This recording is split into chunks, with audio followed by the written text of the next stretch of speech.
নমস্কাৰ। আমি যোৱা প্ৰবচনটোত শ্ৰুতি আৰু স্মৃতিমূলক ধৰ্মৰ কথা আলোচনা কৰিছিলোঁ আৰু এই শ্ৰুতি আৰু স্মৃতি যিহেতুকে ঈশ্বৰৰ আজ্ঞাবাণী, ইয়াক উলংঘা কৰা যিসকল ব্যক্তি তেওঁবিলাক ঈশ্বৰৰ আজ্ঞাচ্ছেদী, এই কথাও আমি সিদিনাখন আলোচনা কৰিছোঁ। এতিয়া আজি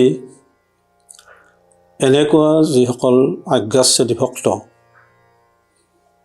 এওঁলোক ভক্ত হ'লেও বৈষ্ণৱ নহয়, এই যিটো বিতৰ্কিত বিষয়, এই বিষয়টো আমি আলোচনা কৰিবৰ কাৰণে আগবাঢ়িছোঁ। এই বিষয়ে আমি আলোচনা কৰিবলৈ যাওঁতে একাদশ স্কন্ধ ভাগৱতৰ নিমি নৱসিদ্ধ সংবাদ নামৰ যিটো সংবাদ, তাৰ আশ্ৰয় ল'ব লাগিব।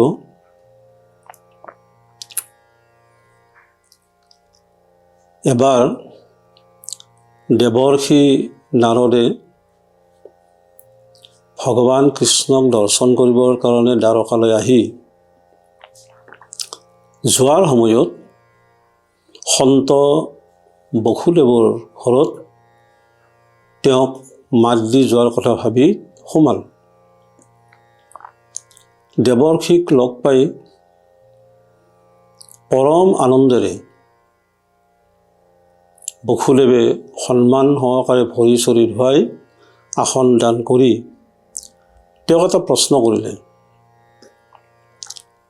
যে তেওঁ আগৰ জন্মতো ভগৱানৰ আৰাধনা কৰি ভগৱানক পাবলৈ ইচ্ছা নকৰি পুত্ৰ কামনাহে কৰিলে, যাৰ ফলত তেওঁ আচলতে ঠগ খালে। আৰু দেৱৰ্ষি নাৰদে তেওঁকনো কেনেধৰণে ভক্তি কৰি ভগৱানক আৰাধ্য দেৱতা হিচাপে চিৰকাল পালে, সেই কথাটো জানিবলৈ বিচাৰিলে।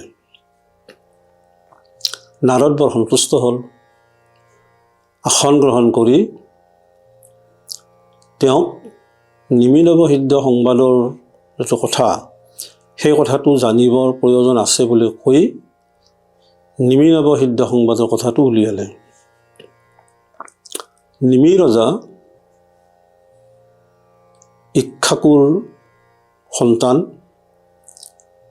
যি ইক্ষ্বাকুক চাৰি সিদ্ধই আহি আধ্যাত্মিকতাৰ শিক্ষা দিছিল। এনেকুৱা ইক্ষ্বাকুৰ সন্তান নিমি ৰজা। এই নিমি ৰজাই 5 বছৰ বয়সতে পিতাকৰ লগত চাৰি সিদ্ধৰ যিবিলাক আলোচনা হৈছিল, সেই আলোচনা শুনিছিল, অংশগ্ৰহণ কৰিছিল আৰু তেতিয়াৰ পৰা তেওঁ আধ্যাত্মিক জগতৰ বিষয়বিলাক অধ্যয়ন কৰি শেষত মহাৰাজ হিচাপে তেওঁৰ পিতৃৰ আসন অলংকৃত কৰিছিল। এইজন ব্যক্তি জীৱনৰ শেষ অৱস্থাত এটি যজ্ঞ অনুষ্ঠান কৰিলে আৰু এই যজ্ঞ অনুষ্ঠানটো শ্ৰুতি স্মৃতি সম্পন্ন যজ্ঞ। এই যজ্ঞ অনুষ্ঠানটো সাধাৰণ যজ্ঞৰ নিচিনা লৌকিক জগতৰ বস্তু আকাংক্ষা কৰি কৰা যজ্ঞ নহয়। গোটেই জীৱনত আধ্যাত্মিক বিষয়ৰ ওপৰত তেওঁৰ যিবিলাক সন্দেহ উপজিছিল, সেই সংশয় দূৰী কৰাৰ কাৰণে এই যজ্ঞ অনুষ্ঠানৰ দ্বাৰা সৎসংগ আকৰ্ষণ কৰি অনাটো আছিল ইয়াৰ উদ্দেশ্য। যজ্ঞ আৰম্ভ হ'ল। হোতা, উদ্গাতা, অধ্যযু, ব্ৰহ্মা, এই 4জন মূল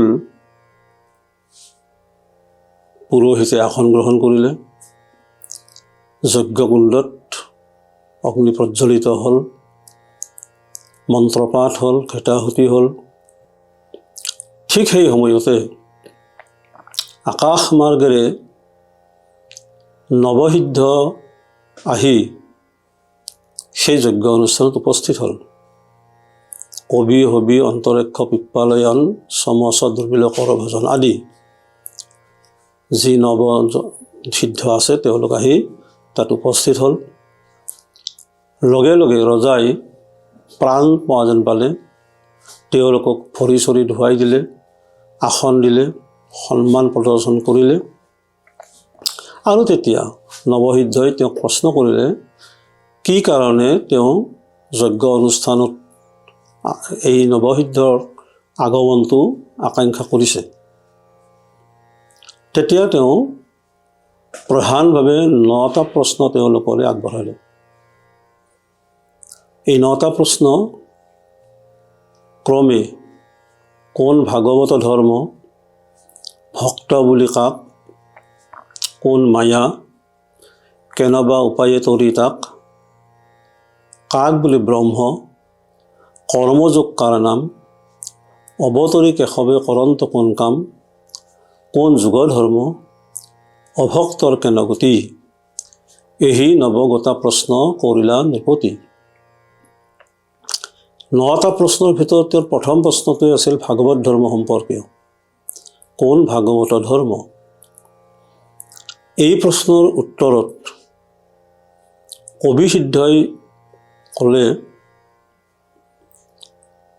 স্বভাৱে যি কৰে দান হোম মহা, তপ জপ তীৰ্থব্ৰত, কায় মানৱ বাক্যে যতেক আচৰে লৌকিক বৈদিক কৰ্ম, ভূয়া একমত ঈশ্বৰ কৃষ্ণত অৰ্পিব সিয়ব ধৰ্ম, নিত্য নৈমিত্তিক যত জাতি ধৰ্ম আশ্ৰমৰ যত কৰ্ম, কৃষ্ণত অৰ্পিলে সিও হৈ জানা মহাভাগৱত ধৰ্ম। আপোনালোকে এই বিষয়টো নাঙমান আলোচনা আমি কৰিম, আপোনালোকে লক্ষ্য কৰক কি কৈছে। স্বভাৱে যি কৰে দান, হোম, মহাতপ, জপ, তীৰ্থ, ব্ৰত, এইবিলাক শ্ৰুতিসন্মত কৰ্ম।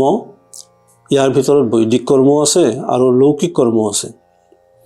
এই যি লৌকিক আৰু বৈদিক কৰ্মবিলাক আছে শ্ৰুতিমূলক, এই গোটেইবিলাক যদি ভগৱান কৃষ্ণৰ চৰণ সমৰ্পিত কৰি কৰে, ইও মহাভাগৱত ধৰ্ম হয়।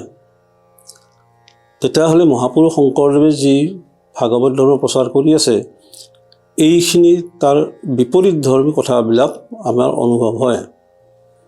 দান আছে, হোম আছে, মহাতপ, জপ, তীৰ্থব্ৰত, এই গোটেইবিলাক মহাভাগৱত ধৰ্ম বুলি ইয়াত ক'ব বিচাৰিছে। এতিয়া তাৰ পিছে পিছে কবি সিদ্ধই এইটো কথাও কৈছে যে এই শ্ৰুতি স্মৃতি সন্মত ভাগৱত ধৰ্ম যিয়ে কৰিব, তেওঁবিলাকে প্ৰথম গৰ্ব আৰু অহংকাৰ ত্যাগ কৰিব লাগিব। মনত যদি গৰ্ব আৰু অহংকাৰ থাকে, তেতিয়াহ'লে এই ভাগৱত ধৰ্মৰ জৰিয়তে সেইজন ব্যক্তি উপকৃত হ'ব নোৱাৰিব। 2 নম্বৰ, মন আৰু ইন্দ্ৰিয়ৰ সংযম সম্পূৰ্ণ থাকিব লাগিব। এই কথাখিনি কোৱাৰ লগে লগে নিমি ৰজা হতাশাগ্ৰস্ত হ'ল। তেওঁ তলমূৰ কৰিলে, মনটো ভাঙি পৰিল আৰু তেওঁ ভাবিলে যে এইবাৰো তেওঁৰ সংসাৰ তৰণটো সম্ভৱপৰ নহ'ল। যিহেতুকে প্ৰকাণ্ড প্ৰকাণ্ড ঋষি মহৰ্ষি ব্ৰহ্মৰ্ষিও গৰ্ব অহংকাৰ ত্যাগ কৰি মন আৰু ইন্দ্ৰিয়ৰ সম্পূৰ্ণ সংযম কৰিব নোৱাৰে। সাধাৰণ ব্যক্তিসকলে নিমি ৰজাৰ সৈতে এই ধৰ্মটো পালন কৰি কেনেকৈ কৃতকৃত্য হ'ব? এই সময়তে তেওঁক হতাশ হ'বলৈ হাক দি সিদ্ধবিলাকে কৈছে যে আমি আকৌ এক প্ৰকাৰৰ ভাগৱত ধৰ্মৰ কথা আলোচনা কৰিম, হতাশাৰ কোনো প্ৰয়োজন নাই। গতিকে মনোযোগ দি শুনিলে সহজ আৰু সৰলভাৱে ভাগৱত ধৰ্ম আচৰণ কৰিও জীৱই কৃতকৃত্য হ'ব পাৰে। এইটো পিছৰ অধ্যায়ত এই বিষয়টো আলোচনা কৰিছে। এতিয়া নিমি ৰজাৰ ভিতৰত যে হতাশা আহিল, ইয়াৰ কাৰণটো কি? তেওঁতো প্ৰকাণ্ড আধ্যাত্মিক জগতৰ ব্যক্তি, সাধনা কৰা ব্যক্তি। মহাপুৰুষ শ্ৰীমন্ত শংকৰদেৱে প্ৰথম স্কন্ধ ভাগৱততে উল্লেখ কৰিছে। 2টা উদাহৰণ তেওঁ দাঙি ধৰিছে, এটা পৰাশৰ আৰু এটা বিশ্বামিত্ৰ। পৰাশৰ মুনি বেদৰ বিদগ্ধ পণ্ডিত, ব্যাসদেৱৰ পিতৃ, আৰু তেওঁৰ আশ্ৰমতে প্ৰথম ব্যাসদেৱক বেদৰ শিক্ষা দান কৰিছিল। পৰাশৰৰ প্ৰিয় উদাহৰণটো ইয়াত আনিলে মহাপুৰুষে, সেইটো কথা আমি অলপমান আলোচনা কৰি চাওঁ। পৰাশৰ মুনি যেতিয়া সন্ধিয়া পৰত নদী পাৰ হ'বলগীয়া হৈছিল, আমি সকলোৱে জানো মহাভাৰতৰ এই কথাখিনি, যে তেওঁ মৎস্যগন্ধা নামৰ ছোৱালীজনীক নদীটো পাৰ কৰাই দিবৰ কাৰণে অনুৰোধ কৰিছিল। তেতিয়া ছোৱালীজনীয়ে নদী পাৰ কৰি দিয়ে নাৱৰীয়া হৈ। তেতিয়া তাই বাৰে বাৰে অমান্তি হৈছিল এটা কাৰণতে, যে সেইমতে অকলশৰীয়া, আৰু 2 নম্বৰ সন্ধিয়াৰ সময়।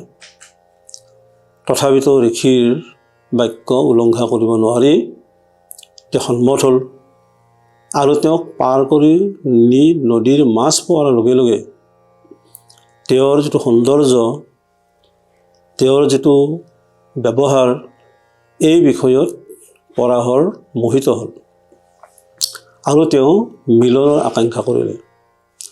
তেওঁ ক'লে যে মোৰ গাটো মাছৰ নিচিনা গোন্ধ, গতিকে এনেকুৱা মাছৰ নিচিনা গোন্ধ থকা শৰীৰ ঋষি এজনে ভোগ কৰাটো উচিত নহয়। ঋষিয়ে লগে লগে তপবলৰ জৰিয়তে লাভ কৰা যিটো শক্তি, এই শক্তিৰ জৰিয়তেও সুগন্ধা কৰিলে।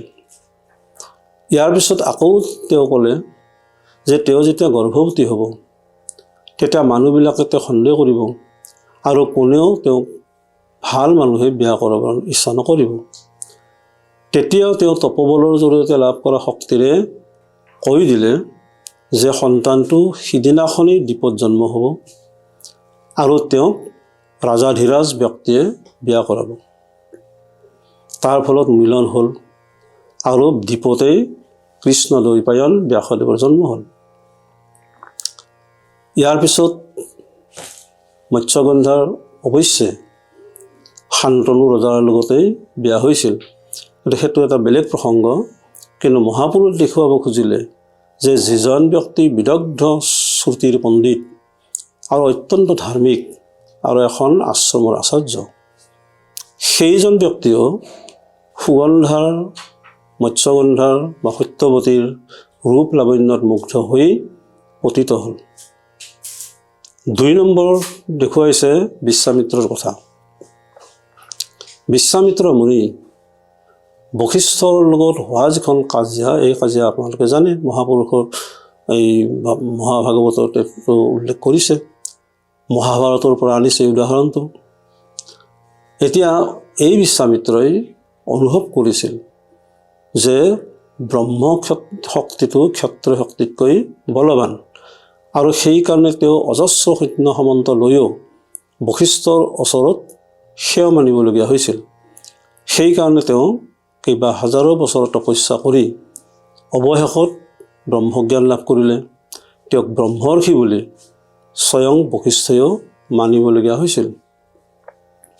এইজন শ্ৰুতি আৰু স্মৃতিৰ বিদগ্ধ পণ্ডিত ভক্ত বিশ্বামিত্ৰই যেতিয়া তপস্যা কৰি আছে, তেতিয়া তেওঁৰ সন্মুখত মেনকাই আহি নৃত্য কৰিবলৈ ধৰিলে।